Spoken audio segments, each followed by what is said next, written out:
అంటే అంత ఇంపార్టెంట్ ఏంటి ఆ అమ్మాయి? అంత ఇంపార్టెంట్ ఏమంటే మనసు వచ్చింది, మంచి అమ్మాయి అనుకున్నాం, మా ఇంట్లో ఒప్పించినాం, మా ఇంట్లో వచ్చింది, మా ఇంట్లోకి వచ్చింది, మా అమ్మ నాన్నతో మాట్లాడింది. ఈరోజు లేదు.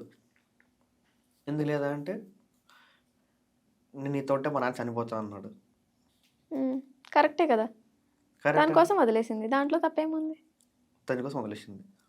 సరే, వాళ్ళ డాడీ ప్రామిస్ చేసింది, డాడీ నేను వాళ్ళతో మాట్లాడను, వాళ్ళని వదిలేస్తాను ప్రామిస్ చేసింది. Okay, correct. 3 years నుంచి నాకు నాకు ప్రామిస్ చేసినవన్నీ ఎక్కడ పోయినాయి? నేను నీ దగ్గర ఉంటాను నాన్న, నువ్వు లేకుండా నేను ఉండను, నేను నీ దగ్గర వచ్చేస్తాను, నన్ను ఇప్పుడే తీసుకోపో, మనం పెళ్లి చేసుకున్నా మంచి హ్యాపీగా ఉందాం. నాకు నవ్వు వస్తుంది ఇప్పుడు.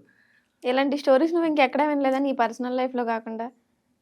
ఎక్కడేం లేదు. మన సోషల్ మీడియాలో రోజు ఏదో ఒక బ్రేకప్ స్టోరీలు, సూసైడ్ చేసుకోవడాలు చూస్తున్నాం, అన్నీ ఇవే కదా. ఇవే అంటే నాది వేరే, అందరిది అట్లా.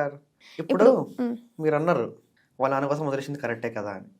అసలు మళ్ళీ ఇప్పుడు నా గురించి 1% ఆలోచించాలి కదా. సరే, నువ్వు నన్ను మోసం చేస్తున్నావు అబ్బా, చెప్పుకునే ఒక రకం ఉంటుంది. చూడు సీనియర్ జరిగింది, కొద్దిగా ఆలోచించు, ఇక్కడ నేను ఒక అమ్మాయి, నేను ఇక్కడ ఆలోచించు, మా నాన్న గురించి ఆలోచించు అని చెప్పేది ఒక రకం ఉంటుంది.